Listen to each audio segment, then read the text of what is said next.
Olá pessoal, tudo bem? Me chamo Renan Buquerque, eu sou ator e dramaturgo do espetáculo Clovis e hoje eu vou trazer para vocês o projeto O Clovis Tá On, tá?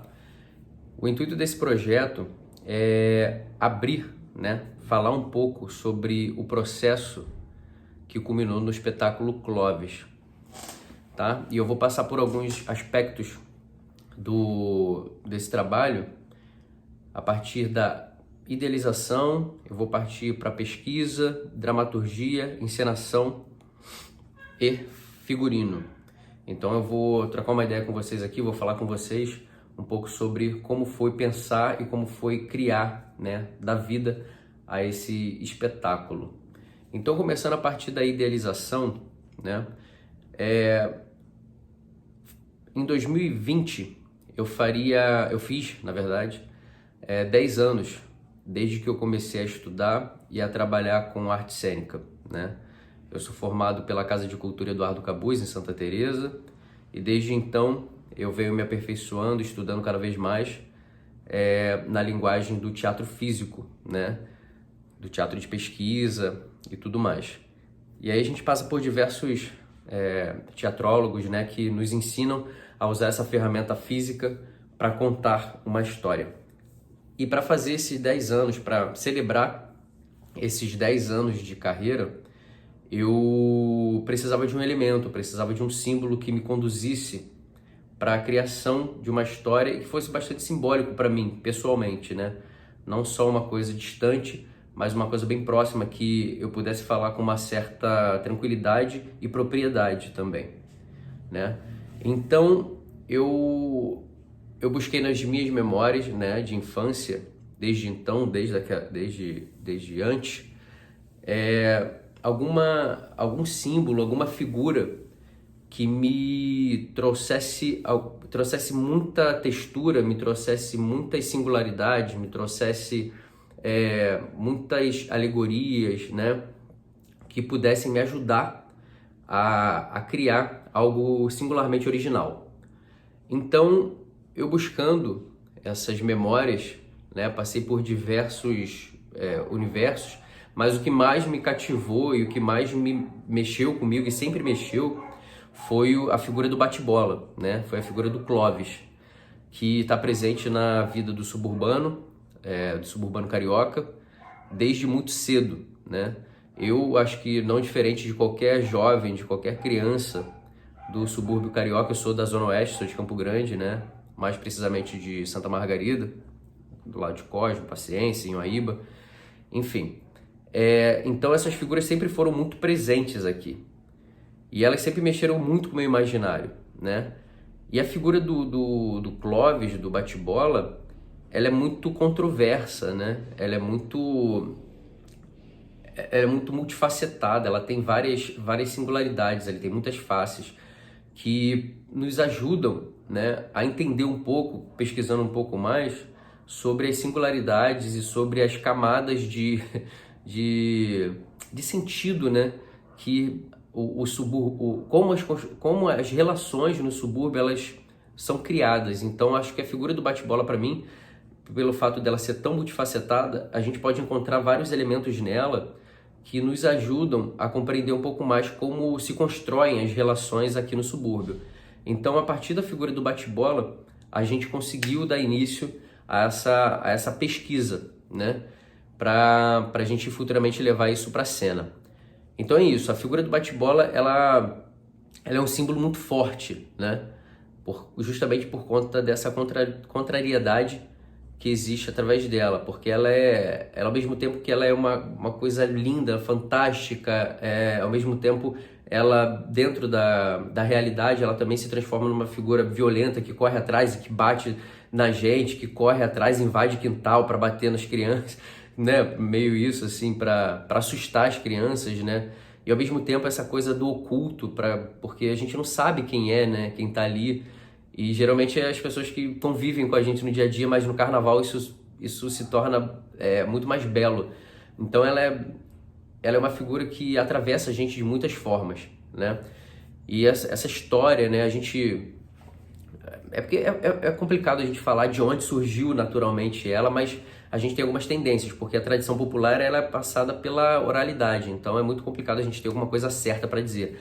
Mas teoricamente o que dizem, né, é que ela surgiu em Santa Cruz, aqui num bairro da Zona Oeste, perto do hangar do Zé Pelim ali, que quando os imigrantes, os europeus vinham para cá para fazer, né, o carnaval, os suburbanos, as pessoas daquelas comunidades próximas ali a Santa Cruz, viam as figuras do Clóvis, né, do Clóvis não, do palhaço, que é o Clau, né, daí o nome Clau, Clóvis, né, a gente acariocou esse nome, e aí a gente começou a fazer uma leitura nossa daquelas fantasias que a gente via o povo europeu trazendo para cá, né? Os alemães, enfim, os espanhóis, os portugueses. Então a gente abrasileirou essa fantasia da forma que a gente conseguiu, né? A gente, pô, por que a gente também não pode curtir uma fantasia dessa e tal? Então a gente começou a fazer a nossa. E aí então, desde então, as singularidades foram sendo criadas. Existia o matadouro de Santa Cruz, que era onde os foliões pegavam as bexigas de boi, né, cheias de urina e tal, e amarravam elas e iam batendo na rua, daí o nome bate-bola, né? E batia também as pessoas, enfim, corria atrás das crianças, dos adultos, dos idosos. Então era uma brincadeira que não tinha muito limite, assim, né? Então, elas podiam ser curtidas por várias faixas etárias. Então, historicamente, é mais ou menos por aí, tá? E a pesquisa, né, partindo agora para a pesquisa, por mais que eu tenha propriedade para falar, porque eu sou do subúrbio, sou criado no subúrbio, já saí de bate-bola, conheço muitas turmas de bate-bola, pessoas que saem de bate-bola até hoje, né? Então eu precisava fazer uma imersão um pouco melhor para entender um pouco mais esse universo, como as turmas elas se formavam, né? Como elas se estruturavam, como era aquele universo ali, como as coisas se costuravam dentro de uma turma. E às vezes nem sempre de uma turma, mas algumas pessoas saem inclusive sozinhas e tal, porque não gostam dessa configuração de turma, preferem criar suas próprias fantasias e sair sozinho também. Isso não é uma limitação, né? Não é uma regra. Então eu precisei fazer essa imersão. Então no ano de 2019 eu fui para o carnaval, né, com esse olhar mais de pesquisa, eu e as pessoas da minha companhia que fizeram parte desse núcleo, né, de pesquisa. Embora seja um espetáculo solo, eu gosto de dizer muito isso, embora seja um espetáculo solo, ainda assim existem olhares por trás desse espetáculo, né? Existe a dramaturgia, existe a direção, existe quem pensou na sonoridade do espetáculo, na fisicalidade dele, né? Teve vários acompanhamentos de vários companheiros, né, de companhia. Eu faço parte de uma companhia de teatro aqui do Rio de Janeiro chamada Placenta, né? Então nós trabalhamos com teatro de pesquisa. Então cada um teve uma parte fundamental no desenvolvimento dessa história. Então eu parti com eles para pesquisa de campo, né? Então em 2019 eu fui para Marechal, fui para o centro da cidade, fui para Santa Cruz, Paciência, conversei com muita gente, conversei com várias turmas de bate-bola, com vários cabeças de turma, para entender um pouco mais esse universo, né? Então isso me deu um pouco mais de propriedade para falar sobre essas singularidades e sobre essas formas, né, de falar, porque cada uma turma também tem a sua forma de lidar com o seu próprio núcleo, e o olhar de uma turma para outra, e o olhar de um bairro para o outro, o olhar de uma turma que sai com um determinado elemento, que sai com bola e bexiga e bandeira, e essas singularidades de sair com leque, de boneco, enfim, de capa. Então cada uma desses aspectos do bate-bola, do Clóvis, me ajudou a criar, né, e a fantasiar um pouco mais usando esses elementos para narrar uma história, né? Então a pesquisa de campo ela foi muito importante assim para descobrir os fatores simbólicos que me ajudariam futuramente a criar uma dramaturgia, né?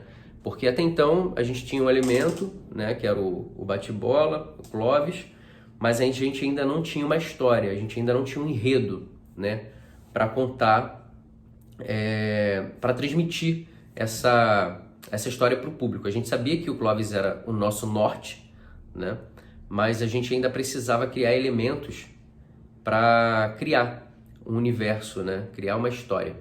Então, os próprios elementos, né, do bate-bola, eles serviram para criar dramaturgia. Então, a partir dessa pesquisa, eu comecei a trazer para a sala de ensaio, né? Eu peguei esse momento do carnaval, né, pré-carnaval, carnaval, pós-carnaval, documentei tudo isso. Inclusive eu tenho algumas fotografias que eu vou incluir no vídeo para vocês, né? De alguns elementos, né? De palavras que eu ouvia, de sonoridades que eu ouvia, mais especificamente durante esse período de carnaval, nesse universo do bate-bola, e comecei a transfigurar, comecei a transcrever isso para a gente utilizar em sala de ensaio, né? Para criar futuramente uma dramaturgia. Então eu fiz uma relação enorme de palavras. Não necessariamente que elas tivessem alguma ordem, né? Ou algum sentido prévio, mas que de alguma maneira elas me chamassem a atenção, seja pela voz de alguém, seja pela entrevista, seja pela brincadeira do próprio bate-bola na rua, quando eu via e tal, quando eles estavam interagindo entre eles, enfim. Eu trouxe esse elemento, esse cartel, digamos assim, de palavras, né, para começar a pesquisa de dramaturgia. Então, a partir dessas palavras que eu trouxe para a sala de ensaio, a gente começou a dar alguns sentidos para ela, né? E a gente foi descobrindo, através, né, de uma pesquisa contínua e tal, de tudo que formava o subúrbio, de todos os elementos da história em si do subúrbio, de como o subúrbio foi criado, de como surgiu geograficamente também esse lugar. A gente chegou à linha do trem, né? A linha do trem, ela vem da Central do Brasil, cortando praticamente o subúrbio inteiro. Então a figura da linha do trem em si, ela começou a fazer muito mais sentido pra gente a partir do momento que a gente ia estudando as palavras e vendo que as palavras que a gente via nesse universo, elas concatenavam quase que diretamente com as estações, né, do trem, seja por palavras ou seja o que essas palavras representavam. Por exemplo, futebol, por exemplo, zoológico. Então, automaticamente, essas palavras elas foram linkadas a estações, zoológicos, São Cristóvão, futebol, Bangu, escola de samba, né, o samba. Então cheguei a Padre Miguel, que inclusive é onde o meu coração tá, né, que é a Mocidade ali, minha família tem parte da minha família de Padre Miguel, da Vila Vintém ali, próxima à Vila Vintém. Então eu tenho um vínculo afetivo muito grande com a escola e, enfim, e aí isso foi fazendo tudo tornar um pouco mais próximo de mim e ter mais sentido para contar essa história. Então a linha do trem, ela me ajudou a conduzir essa história e a criar elementos que futuramente me ajudariam muito a criar uma linha narrativa para a história, né? Então, se a gente pegar desde Santa Cruz, pegando o ramal Santa Cruz até a Central, pegando o ramal Japeri, também até a Central, Belfor Roxo, eu pego estações que me ajudaram a criar essa história. E não necessariamente eu peguei tudo pronto, assim, não veio tudo de uma vez, né? Veio cada estação foi me trazendo recordações e eu fui escrevendo, criando sentidos e consecutivamente eu fui criando sentidos físicos para ela, né? E aí isso tudo foi me ajudando a criar junto com a galera também, né? Às vezes quando a gente vira e mexe eu ficava no impasse, assim, de chegar numa encruzilhada, sabe? A gente falava de estação, que chegava em Deodoro, por exemplo, ali, que tinha que fazer uma baldeação. E aí eu fazia uma baldeação, de repente, para um outro ramal, e aí esses nomes de estação, eles me davam mais elementos para trazer para a dramaturgia. Então, porque uma preocupação muito grande que a gente tem quando trabalha com teatro de pesquisa é trazer formas singulares, né? Trazer formas que o próprio processo nos deem elementos para que esse todo final ele seja verdadeiramente singular, né? Não necessariamente seja uma vontade minha. A gente não impõe uma vontade, a gente não impõe uma necessidade racional nossa, né? Claro, passa por isso pelo começo, assim, beleza, aconteceu da gente de trazer o elemento Clóvis, mas a partir daí é pensar como o próprio processo nos dá elementos para criar meios para que quando a gente traga esse resultado para o palco, ele seja o mais singular, o mais original possível e fidedigno a tudo que a gente veio pesquisando, né? Seja através da oralidade, seja através da fisicalidade, seja através da imagem, né? Do figurino, enfim. Tudo isso nos ajudou a criar um espetáculo mais singular. Então a dramaturgia ela é isso, ela é uma essência do subúrbio, né? Porque longe de querer impor uma racionalidade ou um juízo de valor, né? Porque a fantasia do carnaval é isso, né? O carnaval é isso. A gente tem essa licença, né? Para brincar, a gente tem essa licença para se fantasiar, para sair da forma cotidiana, né? Então, pesquisar tudo isso e, de repente, enviesar isso de alguma forma, seja para o lado positivo, seja para um lado negativo, não fazia muito sentido. Então, sem juízo de valor nenhum, eu peguei os elementos que compõem a nossa sociedade, a nossa cidade, na verdade. A nossa cidade, seja ela boa ou ruim, e coloquei isso no espetáculo, certo? Tanto que a gente passa por grandes... por elementos como o futebol, as briga em estádio, seja por jogo do bicho, né? Coisas que... violência, mas também o encanto, também a fantasia, também o lírico, sabe? A poesia. Essas contradições são as contradições que fazem essa figura, né? E se a gente tira esses elementos que tornam essa fantasia singular, a gente também tá cerceando um pouco da história, sabe? Eu acredito muito que o trabalho do artista não seja enviesar coisas, sabe?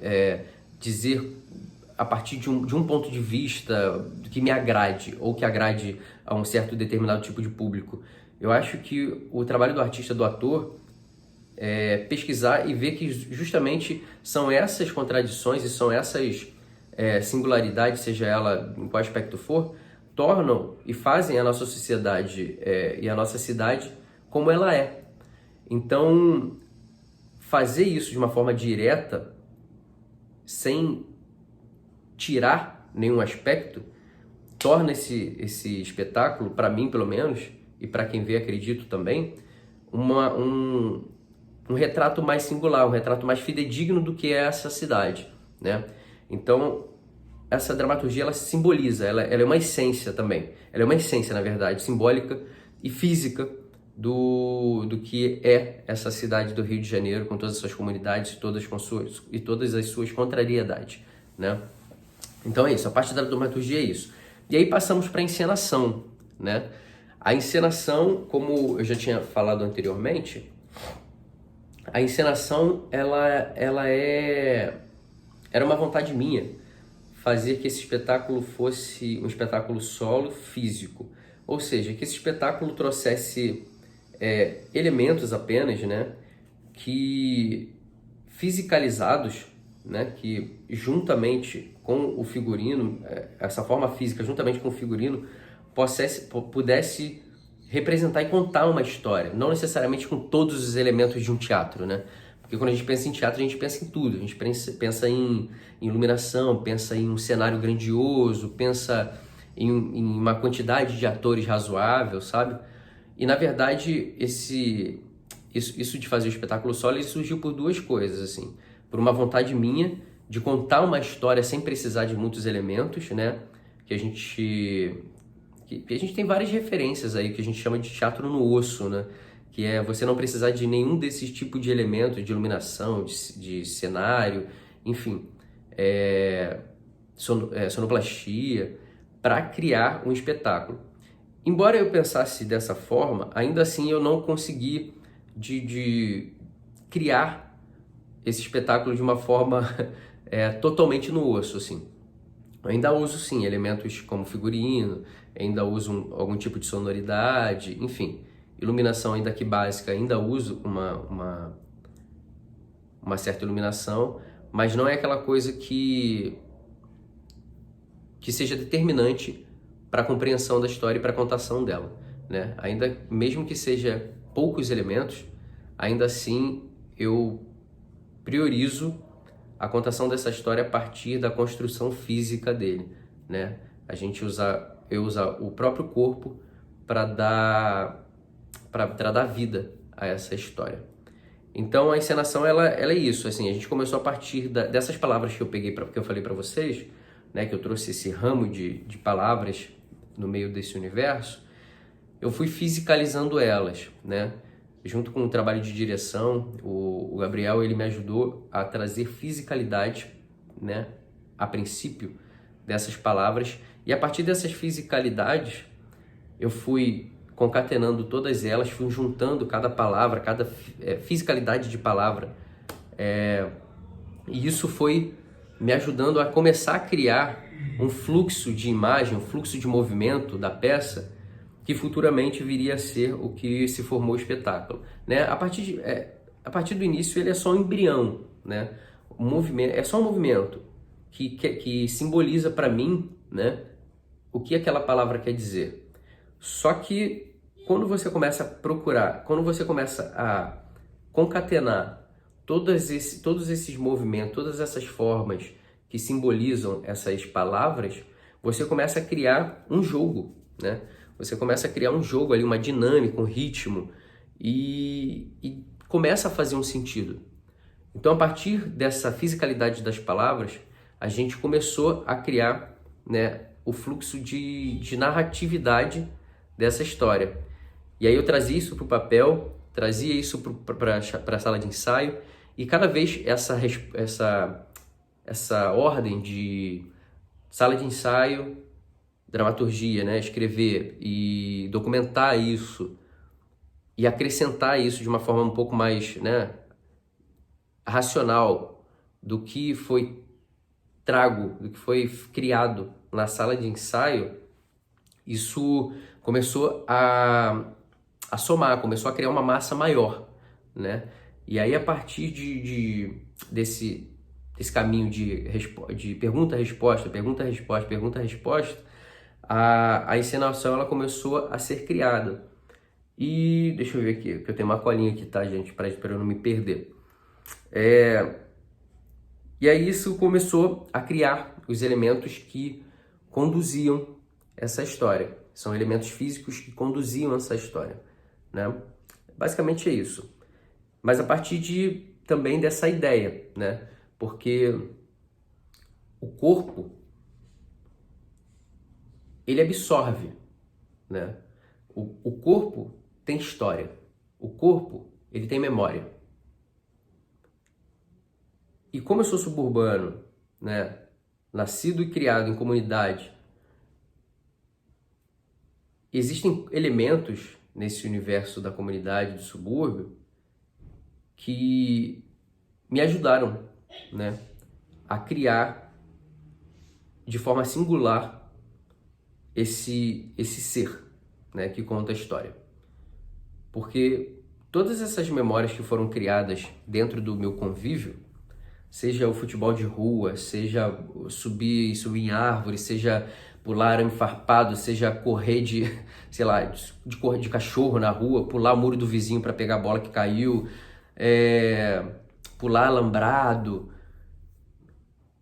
enfim, brincadeiras de escola, sei lá, essas brincadeiras que tinha antigamente, sabe? Que hoje em dia provavelmente elas seriam completamente rechaçadas e banidas, assim, porque a gente, né, tá num período bem complicado, assim, dessas brincadeiras e tal. Mas, enfim, de certa forma, essas brincadeiras me formaram, né? E essas brincadeiras formaram um corpo que, juntamente com essa figura, essa fantasia do bate-bola, que é originalmente feita no carnaval, me ajudaram a criar um corpo que brinca. Eu gosto de falar eu gosto de falar essa palavra. Esse corpo que se diverte, esse corpo que gira, esse corpo que pula, que festeja, sabe? Esse corpo, ele está inserido na base dessa fantasia. Esse corpo que viveu essas experiências desde pequeno nesse lugar, me ajudaram como ator a chegar a um resultado mais fidedigno para essa figura do bate-bola, né? Então, é isso, assim, a encenação para mim ela é uma representação dessa fantasia. Ela é uma representação dessa fantasia, né? Com toda a sua contrariedade. E ela passa por determinados elementos, ela passa por vários elementos, né? Ela é forte, ao mesmo tempo ela é suave, ela brinca, ao mesmo tempo ela briga, ela bota o dedo na cara e fala, sabe, ela é meio exacerbada, às vezes ela é mais intimista. Então todas essas formas que o Clóvis, o bate-bola, representa pra gente, eu busquei trazer ela na encenação. E quem não assistiu, vai assistir, tá, gente? Isso é um convite aí pra vocês já, tá? Todas as turmas, todos os componentes de turma, todos os apaixonados por esse universo do bate-bola, convido todos vocês, inclusive vou já lançar de antemão aqui, né? Que eu não sei o mês ainda, mas agora nesse segundo semestre, depois de julho, eu vou fazer uma apresentação na Zona Norte. Ainda estou para confirmar o dia e o local, mas eu vou deixar para vocês aqui no Instagram do Clóvis e nas minhas redes sociais também, tá? E aí, a partir de tudo isso, gente, eu precisava que o figurino, né, a fantasia, ela fosse também algo singular. E aí foi quando a gente pensou no convite de chamar um carnavalesco para fazer essa fantasia. Foi quando eu falei com o Lucas Milato, que ele é carnavalesco da Inocentes de Belford Roxo, né? Que esse ano, inclusive, foi incrível. Parabéns ao Lucas aí, a toda a equipe pelo trabalho incrível que fizeram, né? Então a gente fez esse convite pro Lucas e ele aceitou, a gente falou sobre a ideia, né, do espetáculo e ele abraçou isso de pronto, assim, ele adorou a ideia, né, porque ele é desse universo também, ele é de Belford Roxo também, né, da Baixada. Então a gente explicou a ideia para ele sobre fazer um figurino que ajudasse a contar essa história, não fosse só um tipo de figurino, né? Então a gente levou a ideia para ele desenhou, ele pensou, já e foi uma via de mão dupla, né? Ele trazia o que ele tinha criado, a gente, né, absorvia, digeria, entregava isso para ele e aí ele modificava de novo, enfim.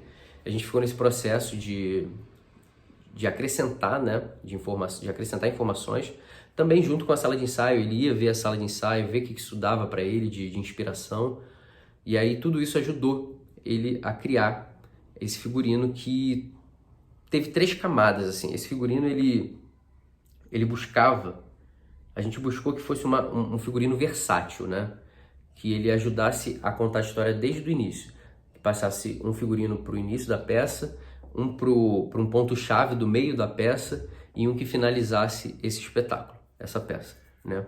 Então, a gente pensou 3 tipos de figurino. Um básico, né?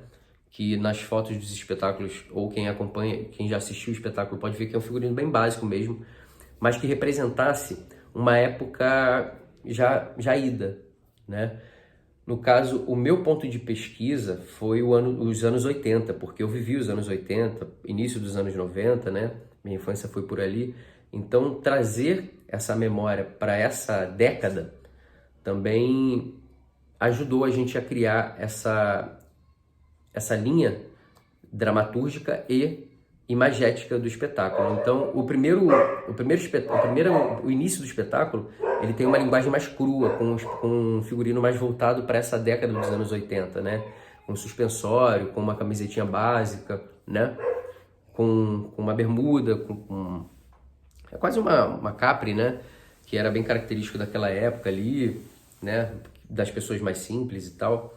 Então a gente pegou essa referência e começou a partir daí. E aí chega um ponto-chave do espetáculo que o personagem ele passa por uma fábrica de tecidos, né? E nessa fábrica de tecidos a gente buscou elementos que fossem quase como uma coxa de retalho, sabe? Então, a partir de um certo momento da peça, o personagem ele veste um segundo figurino que representa todos esses lugares, essas estações, enfim. Eu vou até pegar para vocês, calma aí rapidinho.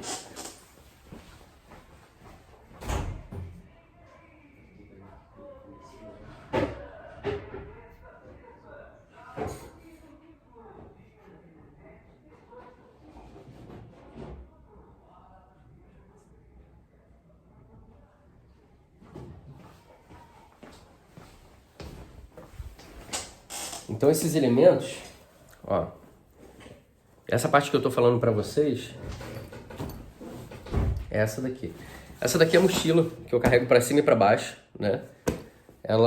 O objetivo, dos objetivos do espetáculo é fazer com que ele fosse, que ele andasse por si próprio, assim, quase. Que fosse bem fácil o transporte dele. Então eu posso apresentar em qualquer lugar levando somente essa mochila. Isso é muito bom para o planejamento do espetáculo, para rodar com o espetáculo, enfim. Então esse é o lugar onde eu guardo todos os elementos da peça, que me ajudam a contar esse espetáculo, né? Então vamos ver aqui. Então ele tem vários compartimentos aqui, que é de onde eu tiro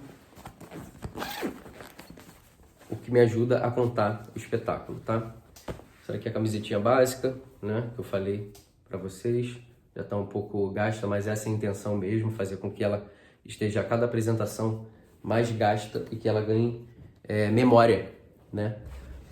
A partir das apresentações. Aqui é a bermudinha com suspensório, né?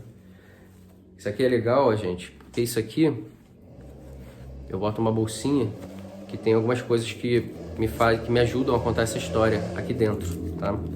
Tem o lance da bolinha de gude, né? Que ele ganha uma bolinha de gude do Clovis e tal. Não vou dar spoiler da peça para vocês, mas é mais ou menos isso. Então tem uma bolsinha aqui dentro que eu uso, né? Um bolsinho. E aí esse figurino, essa segunda parte do figurino que eu falei para vocês é essa daqui, ó. É quase que uma coxa de retalho mesmo. Eu acho essa peça simplesmente linda. Aqui, ó.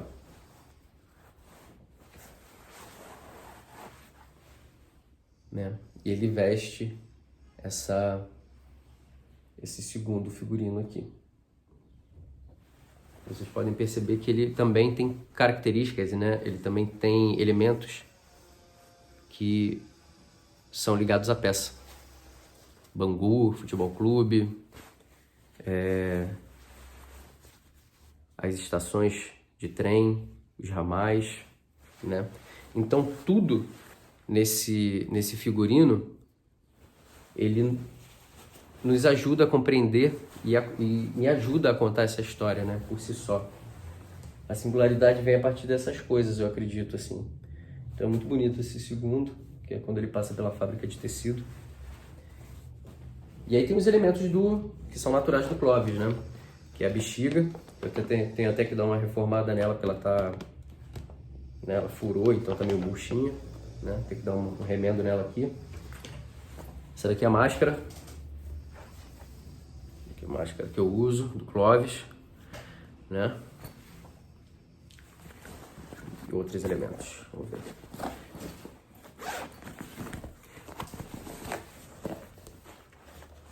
Uma chuteira, que também faz parte da contação de história, também ajuda a criar essa dramaturgia, né? Ele também passou pelo futebol aí, então ele conta essa história também, ajuda a contar essa história. E por fim, e não menos importante, ele, o Clovis, que é ao qual eu finalizo esse espetáculo e encerra a história. Essa aqui é a saia dele. Ela é feita de cetim, né? Que é bem característico da fantasia. Cheirinho bom de tutti-frutti, como sempre. Isso é bem interessante também, assim, porque usar esses elementos que estão presentes no Clóvis, no bate-bola, para o teatro, né? E antes de começar a peça, na verdade, eu pego essa essência que a gente usa, né, quando o bate-bola sai, e espalho por todo o teatro. Então você entra no teatro e você já é recebido por essa onda, por esse cheiro de tutti-frutti que é característico do bate-bola. E esse aqui é o bolero. Bolero, casaco, enfim, como vocês queiram chamar. Ele não é originalmente como é no real, né, como as turmas fazem, porque ele precisava ser feito também para ser usado em cena, então ele tinha que ser um pouco mais prático, né? Tanto que ele tem um fecheclé aqui, enfim, que fica mais fácil de manipular. E ele também, a casaca, ela também conta essa história, né? Deixa eu botar aqui mais para trás. E a casaca, ela também conta essa história. Tá vendo esses elementos aqui, ó? Bicho, futebol, enfim, as cores. Também é a mesma coisa, as estações. Então tudo no figurino também faz parte da contação de história e nos ajuda a compreender essa história. Eu acredito que é tudo isso que transforma um espetáculo singular, né?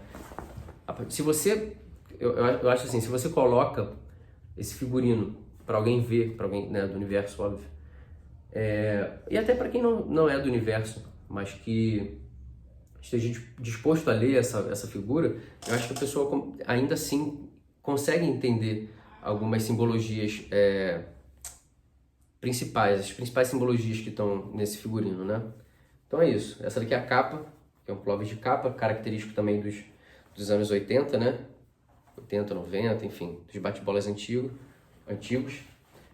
E essa figura, ela é uma criação justamente dessa época, dos anos 80, dos anos 90. Eu fiz questão de que ela fosse, né, uma figura antiga, porque hoje os Clóvis eles já sofreram muitas, né, mutações, digamos assim.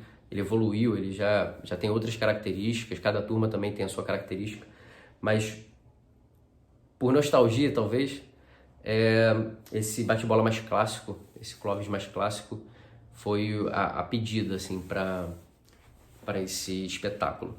Bom, pessoal, então eu acredito que eu tenha sintetizado, lógico, de uma forma bem enxuta, né? Porque precisa ser bem rápido isso para a gente colocar aqui na rede. Como foi um pouco do processo de criação até culminar no espetáculo, né? O espetáculo também tem um trecho de samba enredo, né? Tem alguns elementos ali de estádio de futebol, enfim. Eu não vou dar spoiler aqui para vocês, mas só abrindo como foi um pouco esse caminho, a partir da idealização, desde o início, até a concepção do espetáculo, até o figurino aí, né? Passando por tudo isso. E hoje não, no momento a gente tem o espetáculo para vocês assistirem, né? E tem outras vertentes também que eu criei, né? Tem o Clóvis, o Ser Encantado, tem o bate-bola no asfalto, enfim. Tem a live também lá no Instagram do Clóvis, Instagram, Clóvis, _ o espetáculo, Facebook também, Clóvis o espetáculo, né? O meu pessoal é re.albuquerque. Então quem quiser seguir, quem quiser acompanhar um pouco mais desse trabalho, e quando tiver apresentação, eu vou lançar lá nas redes, fiquem de olho. Foi um prazer estar aqui com vocês, espero que vocês tenham gostado de saber um pouco mais do que se passa nos bastidores, né, de criação de um espetáculo teatral. Então é isso, galera. Obrigado, um beijo para vocês e vamos nessa. Bate bola na veia, sempre.